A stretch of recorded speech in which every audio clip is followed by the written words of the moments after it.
The Copper Kettle's dining room hummed with the kind of conversation that only happened when successful people gathered to prove how successful they were. Crystal clinked against crystal, and the air smelled of expensive cologne mixed with overpriced steaks. I sat at our usual table watching my wife Marta hold court with her advertising agency friends, her laugh a little too loud, her gestures a little too animated. "Jim's such a sweetheart," she was saying, gesturing toward me with her wine glass. "He fixes computers all day in that little shop of his. It's adorable, really." I kept cutting my steak, pretending I couldn't hear the condescension dripping from every word.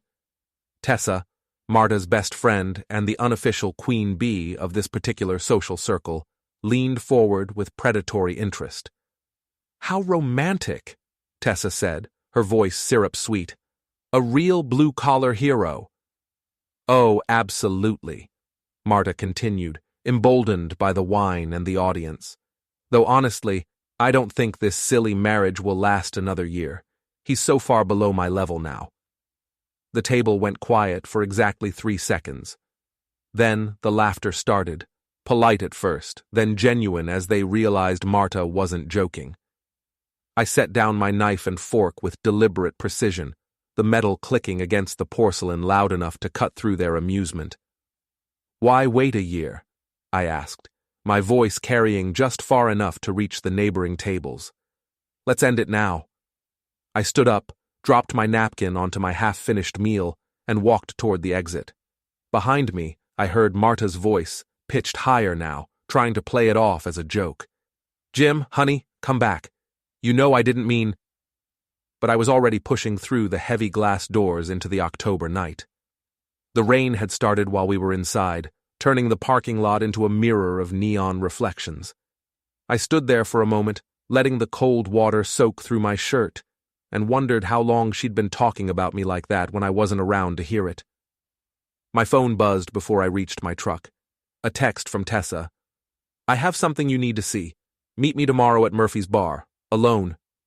I stared at the message, rain dripping from my hair onto the screen. Tessa had never texted me directly in the 5 years I'd known her. She barely acknowledged my existence unless Marta was around to see her being polite. This was either very good news or very bad news. In my experience, it was usually the latter. Before we deeper into this story, I have one small request. Please subscribe, drop a like, comment, and hit that hype button to boost this channel so more people can discover these incredible Reddit stories. Murphy's bar occupied the ground floor of a building that had seen better decades. The neon sign flickered intermittently, casting red shadows across the cracked sidewalk. Inside, the air was thick with cigarette smoke despite the no-smoking ordinance, and the jukebox played songs that were old when I was young. Tessa looked out of place among the construction workers and day drinkers, her designer handbag clutched like a shield against the working-class atmosphere. She'd chosen a corner booth, probably to minimize the risk of being seen with me. "You came," she said, sliding a manila envelope across the scarred wooden table. "You said you had something to show me." I didn't touch the envelope yet. "What's this about, Tessa?" She glanced around nervously, then leaned forward. "Marta's been having an affair. With Brady, from her office, the pretty boy in marketing." I knew Brady. 28 years old, all flash and no substance. The kind of guy who wore expensive watches and drove leased cars. He'd been to our house for office parties, always finding excuses to compliment Marta's cooking or her decorating choices. "How long?" I asked. 3 months, maybe 4. She's been careful, but not careful enough. Tessa pushed the envelope closer. "Look at them." The photographs were professionally taken, high-resolution images that left nothing to interpretation. Marta and Brady at a hotel downtown. Marta and Brady at the company retreat last month. Marta and Brady in our kitchen, her arms around his neck while I was supposedly at a client meeting across town. "Who took these?" I asked. "Does it matter?" Tessa's voice had an edge to it now. "The point is, she's been lying to you for months, making a fool of you while she climbs the corporate ladder on his back." I studied her face, looking for the angle. Tessa never did anything without a reason, and that reason was usually beneficial to Tessa. Why are you showing me this? Because you deserve better than being humiliated at dinner parties. She reached across the table and touched my hand. And because Marta's planning to leave you anyway. She's been moving money around, talking to lawyers. She wants to take you for everything you've got before she moves in with her boy toy. The bartender called last call, even though it was barely 9 o'clock. I gathered the photographs and slid them back into the envelope. What do you want me to do with this? That's up to you, Tessa said, standing up and smoothing her skirt. But if I were you, I'd make sure she doesn't get the chance to blindside me in divorce court. She left me sitting in the booth with the envelope and a half-empty bottle of beer that had gone warm while we talked. Outside, the rain had stopped, but the streets still gleamed with reflected light from the bar signs and street lamps. I drove home slowly, taking the long way through downtown and past the lake. Our house, Marta's house really, since her name was on the mortgage, sat dark except for the porch light. Her car wasn't in the driveway. I let myself in through the front door and went straight to my home office. The computer hummed to life, and I opened the security system interface. We'd installed cameras and smart locks 2 years ago after a series of break-ins in the neighborhood. Marta had insisted on the best system money could buy. Now I was grateful for her paranoia. The logs showed exactly what I expected to find. Late-night entries when I was supposedly asleep. Afternoon visits when I was at the shop. The system had been recording everything, storing it all in the cloud where I could access it anytime I wanted. I downloaded 3 months' worth of footage onto an external drive, then cleared the browser history and shut down the computer. Upstairs, I could hear Marta's key in the front door, followed by her heels clicking across the hardwood floor. "Jim?" she called. "Are you home?" "Up here," I called back, sliding the drive into my nightstand drawer. She appeared in the bedroom doorway a few minutes later, still in her work clothes, but with her hair mussed and her lipstick gone. "How was your evening?" "Quiet," I said.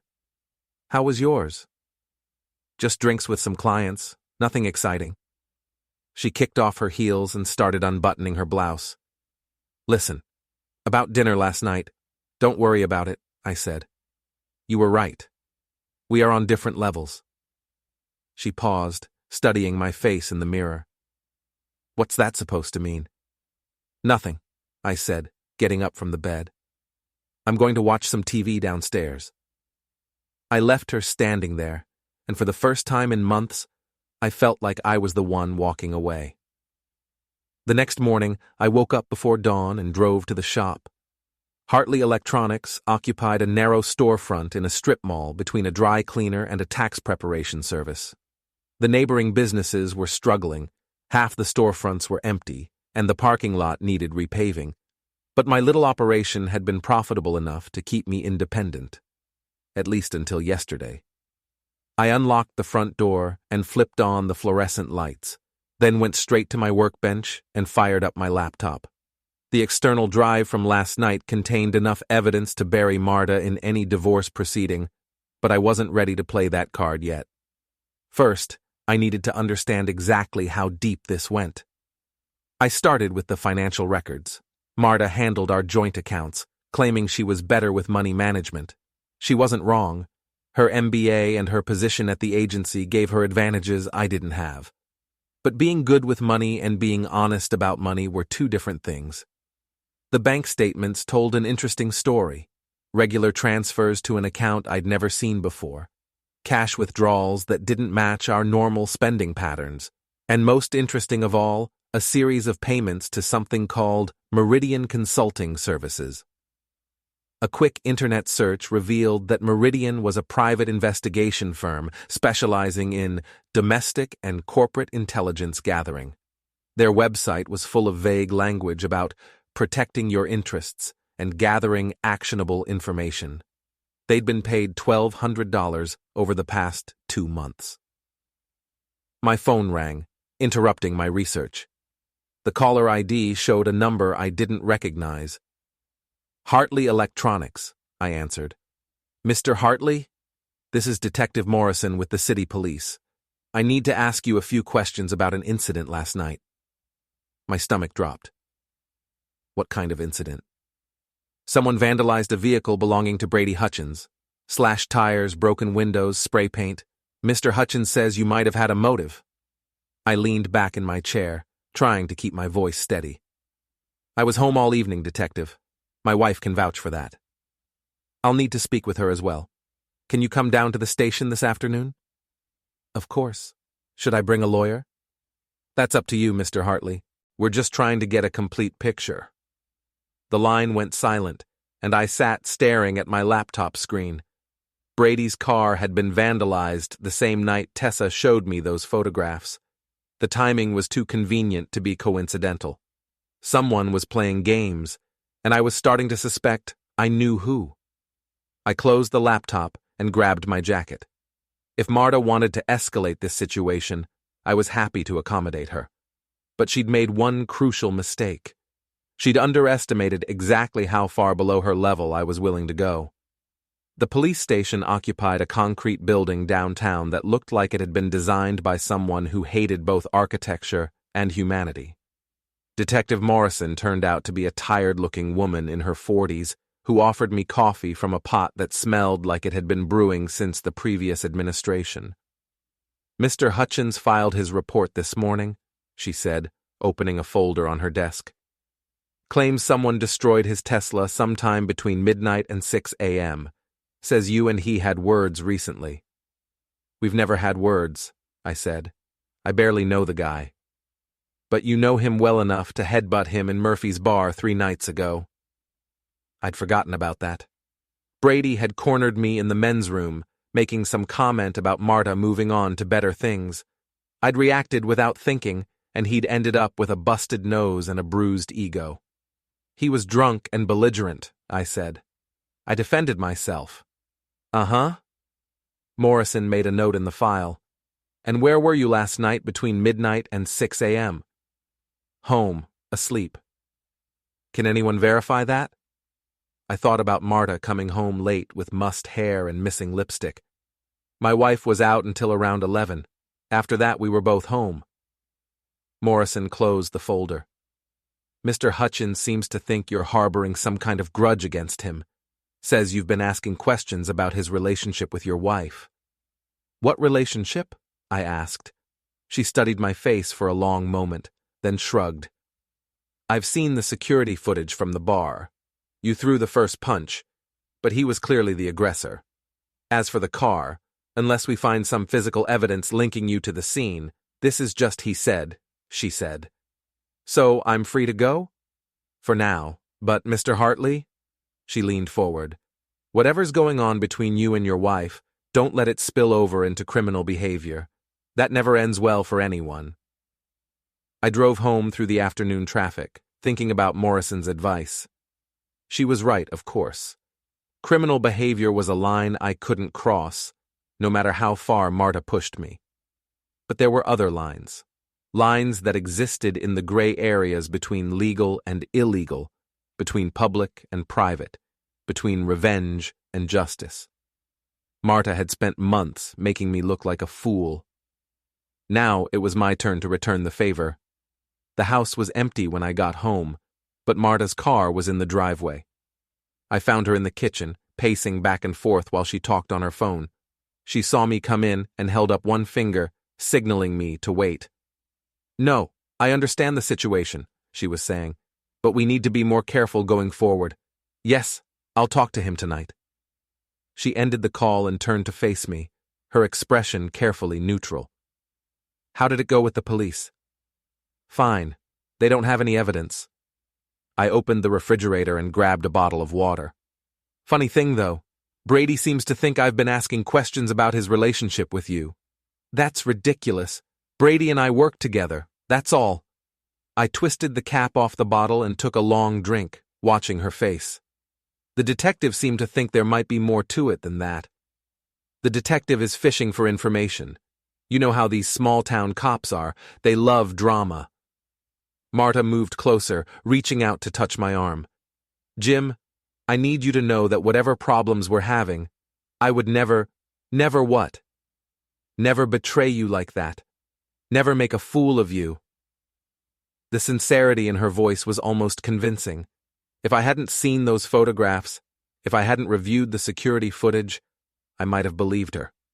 Instead, I nodded and pulled her into what she probably thought was a reconciling embrace. I know, I said, holding her close enough to smell the cologne that wasn't mine on her neck. We're going to be fine. That evening, I drove across town to Cal's boxing gym. Cal Martinez had been my partner when I was doing IT security for the police department, before budget cuts eliminated my position and pushed me into the private sector. Now, he ran a gym in an old warehouse, training kids from the neighborhood and staying in shape himself. I found him in his office, going over paperwork with the dedication of someone who'd learned the hard way that small businesses lived or perished on attention to detail. Jim, he said, looking up from a stack of invoices. What brings you to my humble establishment? I need advice, I said, settling into the chair across from his desk. The kind of advice you can't get from a lawyer or a therapist. Cal leaned back and studied my face. This about Marta? What makes you say that? Because you look like a man whose wife is stepping out on him, and because Tessa Martinez, no relation by the way, was in here yesterday asking questions about you. What kind of questions? The kind that make me think someone's building a file on you, your habits, your schedule, your financial situation. She was real interested in whether you'd ever shown violent tendencies. I felt something cold settle in my stomach. What did you tell her? I told her to get lost before I called her husband and told him what kind of company his wife was keeping. Cal opened his desk drawer and pulled out a small digital recorder. But not before I got her questions on tape. He pressed play, and Tessa's voice filled the small office. She was asking about my temper, my drinking habits, whether I'd ever hit Marta or threatened her. She wanted to know about my military service, whether I'd been in combat, whether I'd ever been treated for post-traumatic stress. She's building a domestic violence case against you, Cal said when the recording ended. Question is why? Because Marta wants a divorce, and she wants to make sure she gets everything. I rubbed my temples, feeling a headache building behind my eyes. They're setting me up to look like the bad guy. So what are you going to do about it? I thought about the photographs in my truck, about the security footage on the external drive, about all the evidence I'd gathered over the past few days. I could take it all to a lawyer, file for divorce myself, and hope the legal system treated me fairly. Or I could take Marta's advice and stop playing below her level. I'm going to give them exactly what they're looking for, I said. And then I'm going to make them regret it. Cal raised an eyebrow. That sounds like the kind of plan that ends with you in handcuffs. Not if I'm careful. Not if I'm smart about it. I stood up and headed for the door. Thanks for the warning, Cal. And for the recording. Jim, he called after me. Whatever you're planning, make sure you can live with the consequences. I paused in the doorway. The consequences of doing nothing are worse than the consequences of fighting back.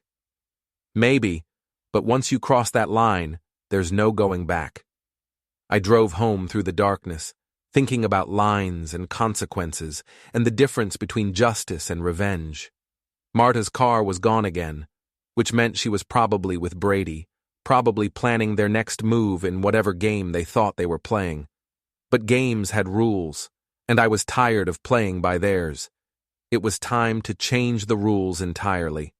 The annual Chamber of Commerce Gala was held in the old train depot, a cavernous brick building that had been converted into an event space with more ambition than taste.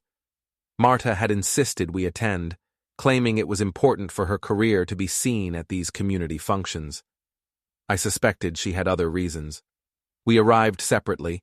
She came straight from the office. I drove over from the shop, and met at the entrance like the happy couple we were pretending to be.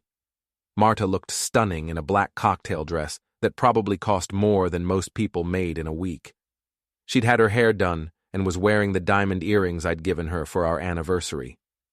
"You clean up nicely," she said, straightening my tie with the kind of intimate gesture that would look good to anyone watching. "So do you," I replied, offering her my arm. "Ready to schmooze?"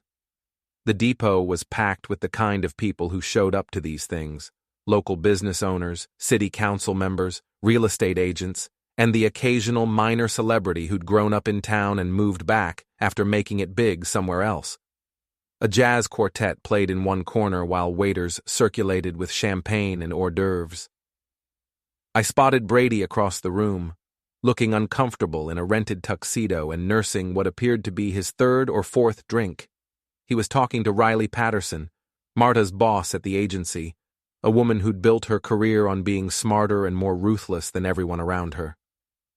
"There's Riley," Marta said, following my gaze. "I should go say hello." "I'll come with you."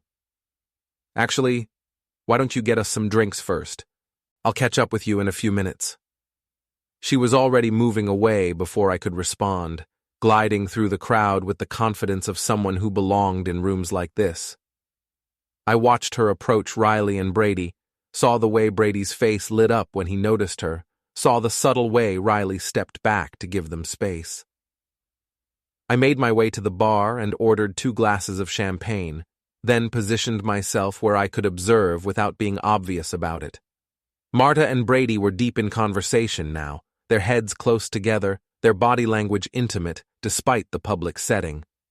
"Interesting couple," said a voice behind me. I turned to find Tessa approaching, elegant in a silver dress that probably cost more than my truck. She looked like she'd already had a few drinks, her smile a little too bright, her movements a little too careful. "They work together," I said. "It's natural they'd have things to discuss." "Oh, I'm sure they do." Tessa moved closer, close enough that I could smell her perfume and the wine on her breath. "Jim, can I ask you something?" "Shoot." "Do you ever wonder what it would be like to be with someone who actually appreciated you?" I studied her face, looking for the angle. "What's that supposed to mean? I mean, here you are, working 60 hours a week to keep that little shop afloat, and she's over there flirting with her boy toy like you don't even exist." Tessa's voice had an edge to it now. "When was the last time she looked at you the way she's looking at him right now?" I glanced across the room. Marta had her hand on Brady's arm, laughing at something he'd said. Riley had moved on to another conversation, leaving them alone in their little bubble of intimacy. "You seem to know a lot about my marriage," I said. "I know what I see, and what I see is a woman who's moved on but doesn't have the courage to tell her husband." Tessa stepped closer, her voice dropping to a whisper. "The question is, what are you going to do about it?" Before I could answer, the lights dimmed and someone tapped a microphone on the small stage at the far end of the room. The evening's program was beginning. Speeches from local dignitaries, awards for community service, the usual parade of self-congratulation that made these events feel like endurance tests. I excused myself from Tessa and made my way toward the stage, carrying the 2 glasses of champagne and thinking about timing. The speeches would go on for at least an hour, which meant most of the crowd would be focused on the front of the room. It also meant the audio-visual equipment would be running, connected to screens positioned throughout the depot so everyone could see the speakers clearly. I found the AV booth tucked behind a curtain near the stage. The technician was young, probably a college student hired for the evening, and he was more interested in his phone than in monitoring the equipment. "Excuse me," I said, approaching with the confidence of someone who belonged there. "I'm supposed to load a presentation for the next speaker." The kid looked up from his phone. "Which speaker?" "Riley Patterson from the Patterson Agency. She's got some slides to show." I pulled a USB drive from my pocket, not the one with the security footage, but a decoy I'd prepared with a few innocuous business slides. "I don't have her on my list," the kid said, checking a clipboard. "Last-minute addition. She asked me to get this loaded while she finishes her speech preparation." I smiled and held up the drive. "Just need to get it queued up." The kid shrugged and gestured toward the laptop controlling the presentation system. Go ahead. Just don't mess with the current slideshow. I plugged in the drive and pretended to load the fake presentation while actually accessing the laptop's media folder. It took less than 30 seconds to copy the real files I wanted: the security footage, the photographs Tessa had shown me, and a few financial documents I'd compiled over the past week. All set, I said, pocketing the drive. Thanks for your help. The kid was already back to his phone. No problem. I returned to the crowd and found Marta near the front of the room, still standing close to Brady but now making an effort to look like she was paying attention to the speakers. I approached from behind and handed her the champagne. Sorry that took so long, I said. The bar was crowded. No problem, she replied without looking at me. Did I miss anything important? Just the usual small-town politics. I sipped my champagne and watched the current speaker, the mayor, talking about economic development and community partnerships. When does Riley speak? She's next, I think. Why? Just curious. I've never heard her give a presentation. Marta finally turned to look at me, something flickering in her eyes that might have been suspicion. Since when are you interested in advertising presentations? Since I married someone in advertising, I said. I like to support your industry. The mayor finished his speech to polite applause, and Riley made her way to the stage. She was a commanding presence, the kind of woman who could work a room without seeming to try. Her topic was the role of marketing in community development, and she launched into it with the polish of someone who'd given similar presentations dozens of times. I waited until she was 5 minutes into her speech, until the crowd was settled and focused, until the timing was perfect. Then I pulled out my phone and sent a text to the number I'd found in the AV booth. Load backup presentation now. Technical difficulties with current file. 30 seconds later, Riley's slides disappeared from the screens around the room, replaced by the first of the photographs Tessa had shown me. Marta and Brady at the downtown hotel, caught in an embrace that left no doubt about the nature of their relationship. The reaction was immediate. Gasps from the crowd, confused murmurs, someone shouting for the technician to fix the problem. Riley stopped speaking and turned to look at the screen behind her, her face going pale as she realized what was being displayed. The second photograph appeared. Marta and Brady in our kitchen, her arms around his neck, his hands on her waist. Then the third, the two of them leaving the hotel together, looking like lovers who couldn't wait to get to somewhere more private. Marta grabbed my arm, her fingernails digging into my jacket. Jim, we need to leave. Now. Why? I asked, not moving. It's just getting interesting. The photographs gave way to video footage from our home security system. Brady arriving at our house while I was at work, Marta letting him in.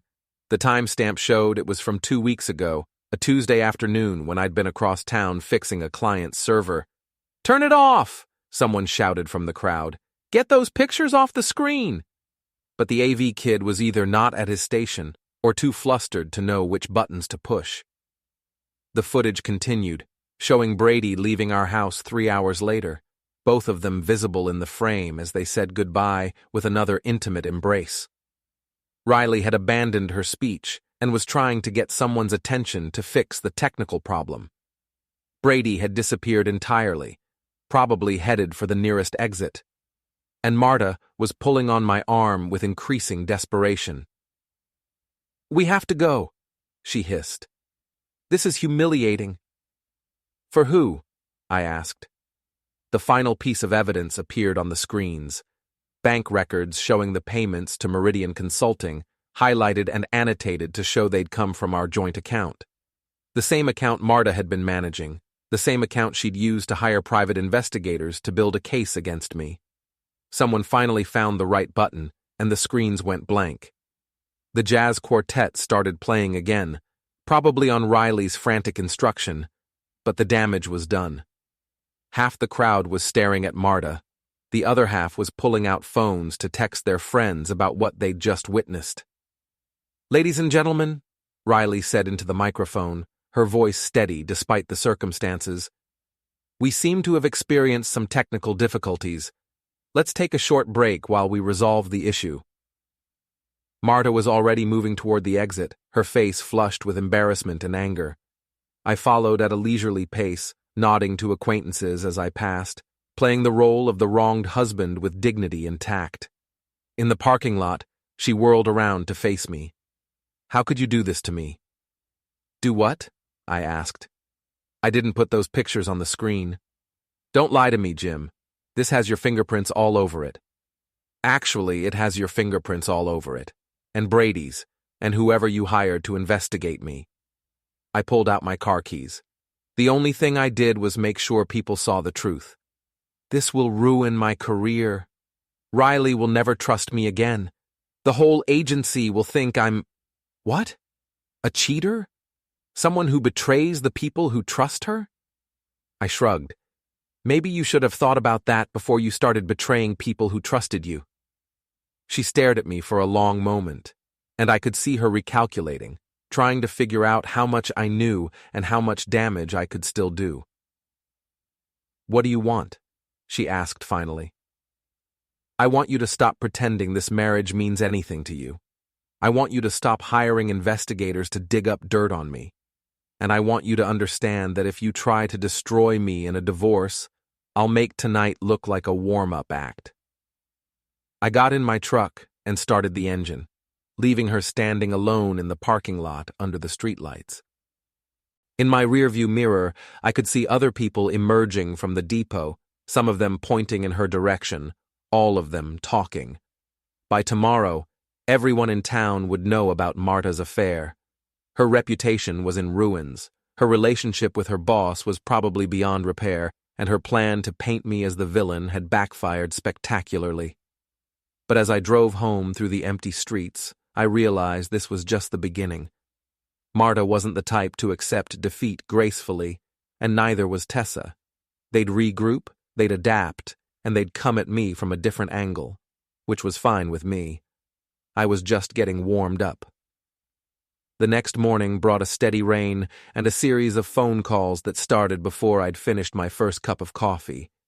Clients wanting to know if the rumors about my personal life would affect their service, friends offering awkward condolences, and 3 calls from reporters at the local newspaper, all wanting to know if I had any comment about recent developments.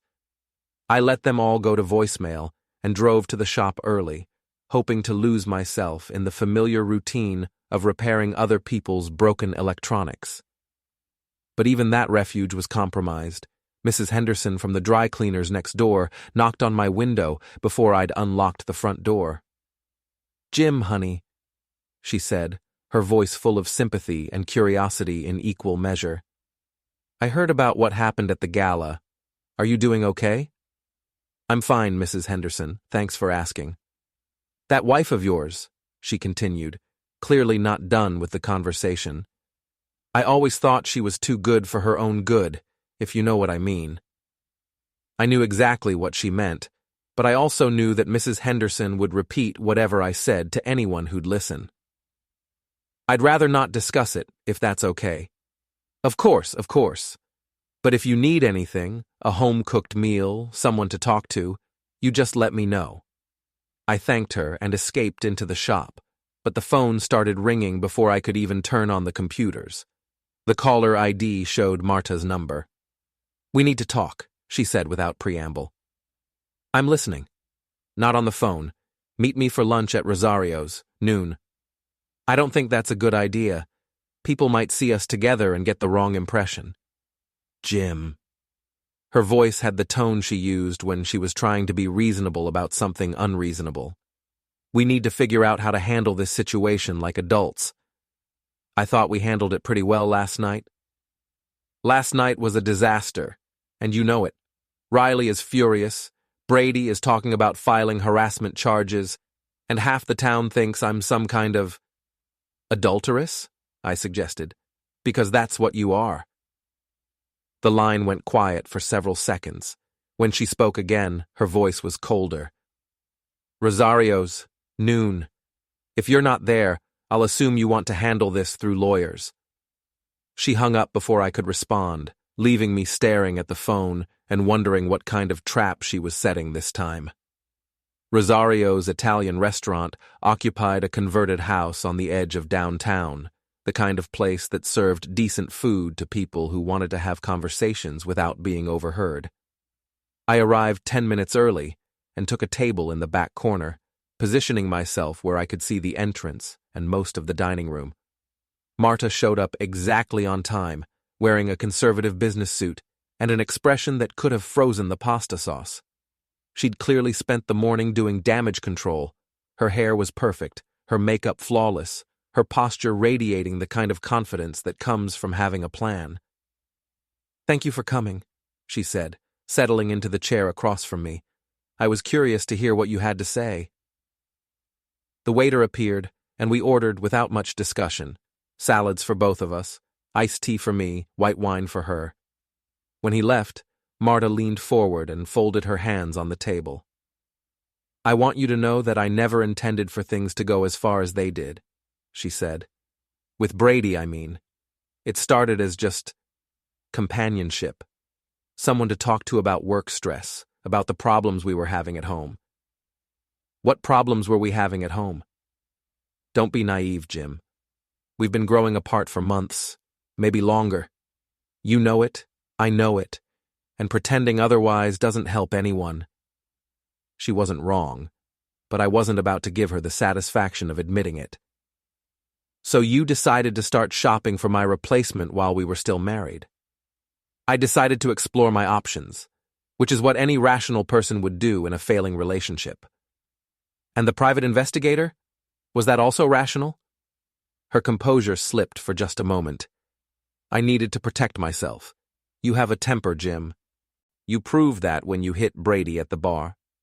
He cornered me in the men's room and told me my wife was moving on to better things. I reacted accordingly. You reacted violently, and given your military background, that concerned me." I studied her face, looking for tells. "What did the investigator find out about me?" "Nothing actionable, which is why we need to work something out between ourselves." She took a sip of wine and seemed to relax slightly. "I'm prepared to be reasonable about the divorce settlement. We split the assets 50-50, no alimony on either side, clean break." "What about the house?" "I keep the house, you keep the shop and your equipment. We both walk away with our dignity intact." "My dignity," I laughed, probably louder than I should have. "Marta, you just spent 3 months having an affair with a guy young enough to be your little brother, then hired a private investigator to dig up dirt on your husband, then got caught on camera doing all of it. I think my dignity is fine." Her eyes flashed with anger. "That was a mistake. Your mistake. If you hadn't humiliated me in public—" "I didn't humiliate you. You humiliated yourself. I just made sure people could see it clearly." The waiter returned with our salads, and we sat in silence while he arranged the plates and refilled our drinks. When he left, Marta tried a different approach. "Look, I know you're angry. You have every right to be angry. But destroying my career isn't going to fix our marriage or make you feel better in the long run." "You're right," I said. "It won't fix our marriage, but it might make me feel better. This isn't like you, Jim. You're not vindictive. You're not cruel. Maybe you don't know me as well as you think you do." She pushed her salad around on her plate, clearly trying to find the right words. "What if I told you there was more to this situation than you realize?" "Such as?" "Such as the fact that Brady isn't the only one who's been keeping secrets." She looked up and met my eyes. "Tessa has been feeding you information, hasn't she? Helping you gather evidence against me?" I kept my expression neutral. "Tessa showed me some photographs, that's all." "Did she tell you why she showed them to you?" "She said I deserved to know the truth." "She said that because she wants you for herself. She's been planning this for months, Jim. The affair with Brady was her idea. She introduced us, encouraged us to spend time together, even suggested the hotel where those photographs were taken." I set down my fork and leaned back in my chair. "Why would she do that?" Because she's in love with you. Has been for years. And she figured if she could break up our marriage, she'd have a chance with you herself. It was a good story, and Marta told it with conviction. But I'd learned not to trust anything she said, especially when she was backed into a corner. Even if that's true, I said, it doesn't change the fact that you chose to have an affair. No, it doesn't. But it might change how you feel about the person who's been manipulating both of us. I thought about Tessa's behavior over the past few days, the convenient timing of her revelations, the way she'd tried to seduce me at the gala, the questions she'd been asking Cal about my background. It was possible Marta was telling the truth about her motivations, but it was also possible this was just another lie designed to confuse the situation. What do you want me to do with this information? I asked. I want you to be careful. Tessa isn't your friend, Jim. She's using you to get what she wants, and when she's done, she'll throw you away just like she's throwing me away.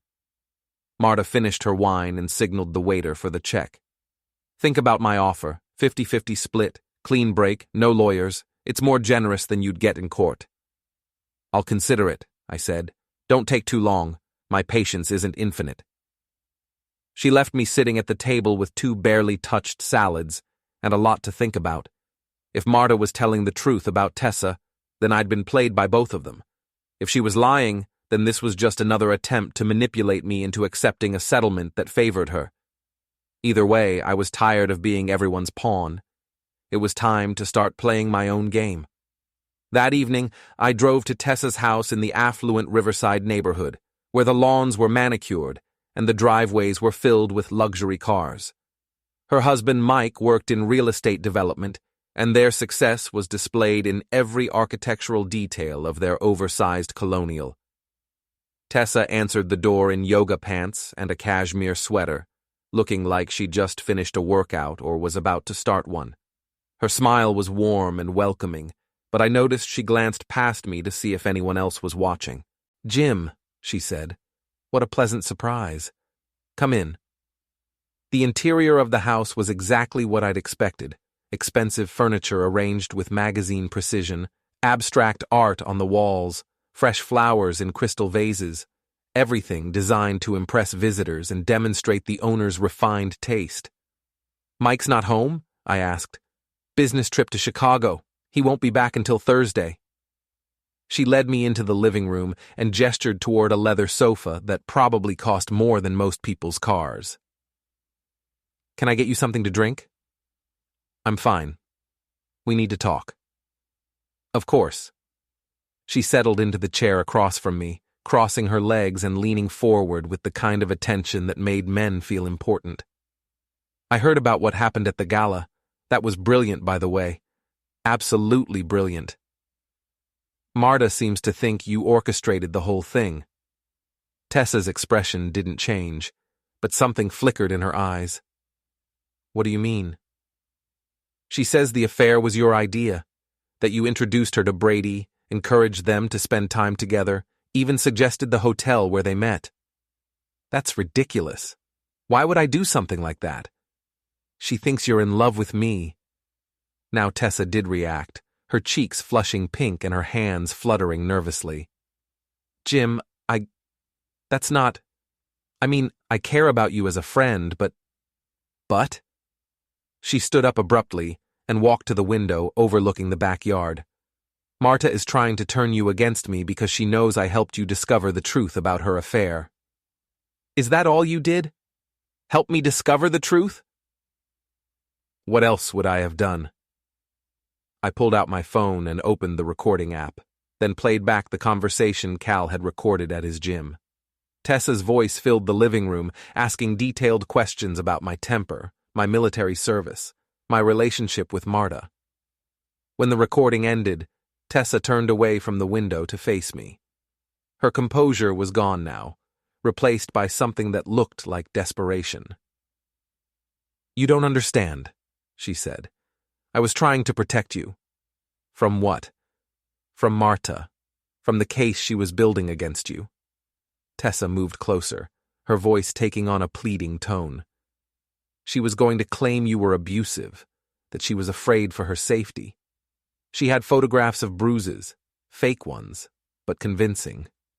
She had witnesses who would testify about your temper, your drinking, your jealousy. What witnesses? Brady, for one. Riley. Some of the people from her office.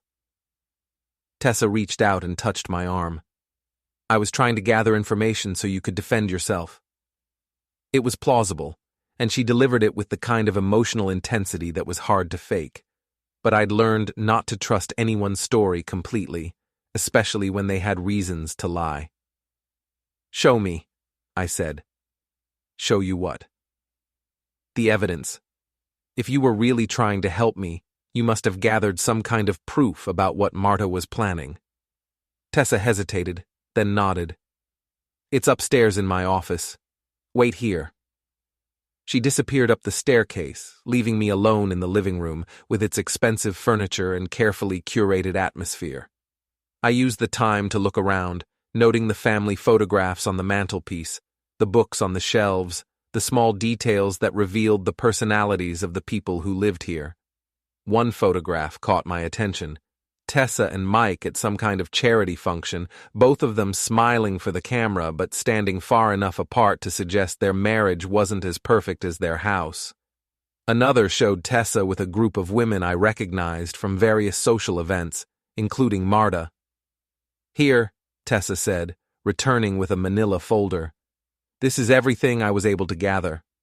The folder contained printouts of text messages, photographs of Marta with various men, financial records showing unusual spending patterns, and what appeared to be a draft of a restraining order application. "She was going to file this next week," Tessa said, pointing to the legal document. "Claim you'd been threatening her, that she was afraid you might become violent." I read through the application, noting the specific allegations and the timeline they described. If Marta had filed this document, it would have given her a significant advantage in any divorce proceeding. "How did you get this?" I asked.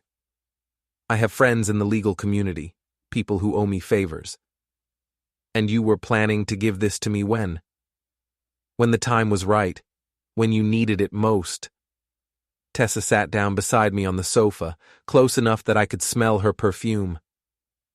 "Jim, I know this is all confusing and painful, but you have to understand.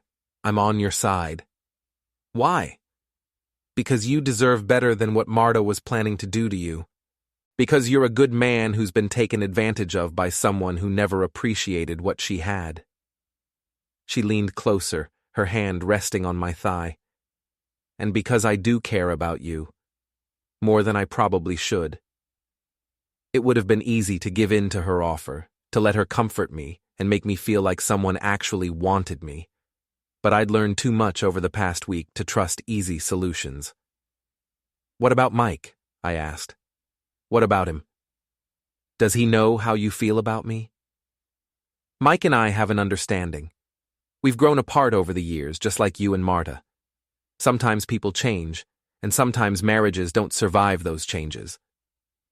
I stood up and handed her back the folder. "I appreciate you showing me this, but I need to handle my situation with Marta on my own terms." "Jim, wait." She grabbed my hand as I started toward the door. "Don't let her destroy you. She's already ruined your reputation, damaged your business relationships, turned half the town against you. If you don't fight back—" "I am fighting back, just not the way you want me to." I left her standing in the doorway and drove home through the darkness, thinking about lies and truth and the complicated motivations that drove people to betray the ones they claimed to love. Both Marta and Tessa had been manipulating me, each for her own reasons. Both had been gathering information, building cases, preparing for battles I hadn't even known we were fighting. But now I knew, and knowledge was power. The question was how to use that power without destroying myself in the process. The answer came to me as I pulled into my driveway and saw the lights on in what used to be our house. Marta's car was there, along with another vehicle I didn't recognize. Through the front window, I could see figures moving around inside. I parked across the street and called Cal. "I need backup," I said when he answered. and I need it now. What kind of backup? The kind that makes sure I don't do something stupid.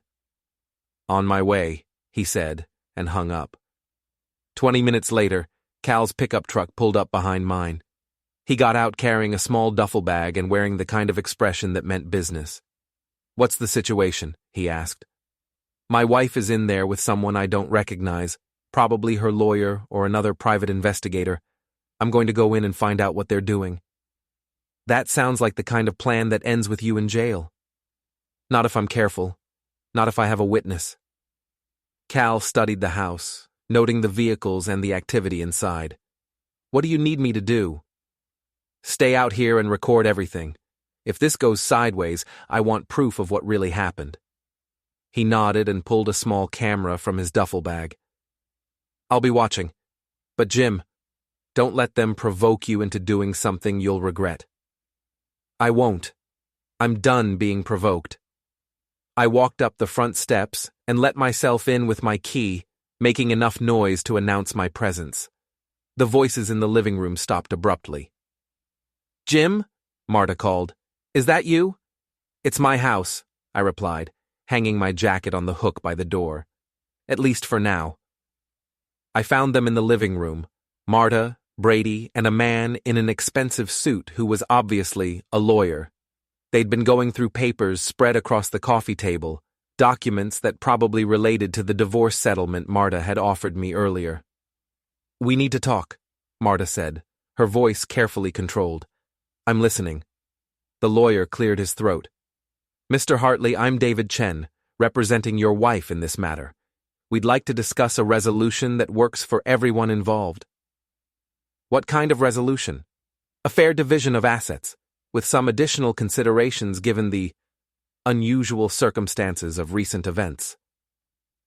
I looked at the papers on the coffee table, noting what appeared to be property valuations, bank statements, and legal documents. "What kind of additional considerations?" "Well," Chen continued, "there's the matter of the public humiliation my client suffered at the Chamber of Commerce gala. The damage to her professional reputation, the emotional distress, the impact on her future earning potential." "You want me to pay her damages for exposing her affair?" "We want to reach an agreement that avoids a lengthy and expensive court battle," Marta interjected. "One that protects both of our interests." Brady hadn't said anything since I'd arrived, but he was watching me with the kind of nervous attention that suggested he was expecting trouble. Smart man. "What's he doing here?" I asked, nodding toward Brady. "Brady is a witness to some of the incidents that occurred prior to the gala," Chen replied. "His testimony would be relevant in any legal proceeding." "What incidents?" "The assault at Murphy's bar, for one. The harassment and stalking behavior that preceded it." I laughed, probably louder than the situation warranted. "Harassment?" "I caught my wife having an affair. That's not harassment, that's marriage." "The way you gathered that information might constitute invasion of privacy," Chen said. "The security cameras, the financial records, the photographs, all potentially illegal depending on how they were obtained. The security cameras are in my house. The financial records are from my accounts. The photographs were given to me by a third party." I settled into my favorite chair, the one Marta had been trying to get me to replace for years. "But I'm curious about something." "What's that?" Marta asked.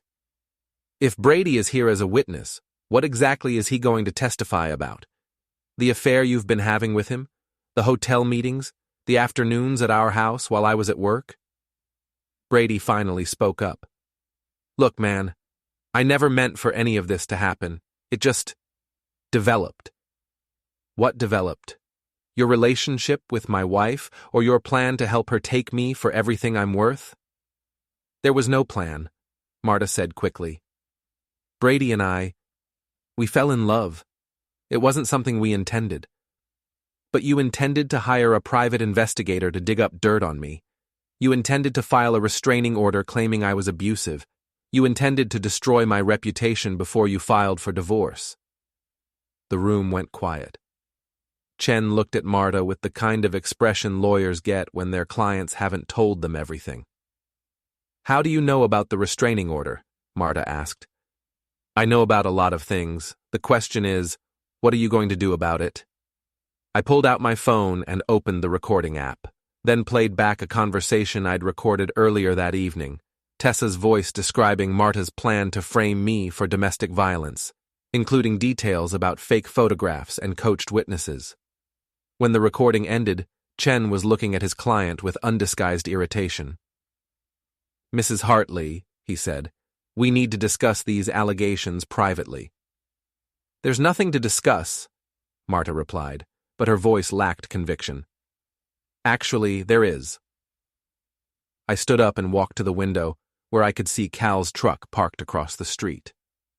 Because I've got enough evidence to prove that you've been planning to commit perjury, that you've been using marital assets to fund a private investigation without my knowledge, and that you've been conspiring with at least 2 other people to defraud me in divorce proceedings. You can't prove any of that, Brady said, but he sounded less confident than he probably intended. Want to bet? I pulled out the external drive I'd been carrying and set it on the coffee table next to their papers. 3 months of security footage, financial records showing every payment to the private investigator, text messages between you and Tessa discussing strategy, recorded conversations detailing the whole plan. Chen picked up the drive and examined it like it might explode. Mr. Hartley, if you're suggesting that my client has engaged in illegal activity, I'm not suggesting anything. I'm stating facts. I moved toward the door, then paused. Here's my counteroffer. Marta gets nothing except her personal belongings and whatever assets were in her name before we got married. I keep the house, the shop, and everything else. In exchange, I don't press charges for fraud, perjury, or conspiracy. That's ridiculous, Marta said. You can't prove... I can prove everything. The question is whether you want me to prove it in court or in the media. I headed for the door, then stopped and looked back at Brady. By the way, you might want to check your employment status tomorrow. I sent copies of everything to Riley this afternoon. The last thing I heard as I left the house was Chen asking Marta why she hadn't mentioned any of this before he'd agreed to represent her. Outside, Cal was waiting by his truck with the camera still running. How did it go? He asked. Better than expected. I think they're starting to realize they're not dealing with the same guy they've been pushing around for the past few months. What happens now? Now we wait and see if they're smart enough to take the deal I offered them. Cal nodded and packed up his equipment. And if they're not smart enough, then they're going to learn exactly how far below their level I'm willing to go. I drove home to my empty apartment above the shop, feeling lighter than I had in months. The game was almost over, and for the first time since this whole mess started, I was pretty sure I was going to win. But winning wasn't enough anymore. I wanted them to understand that actions had consequences, that betrayal came with a price, and that underestimating someone was the most dangerous mistake they could make. Tomorrow, I'd find out if they'd learned that lesson.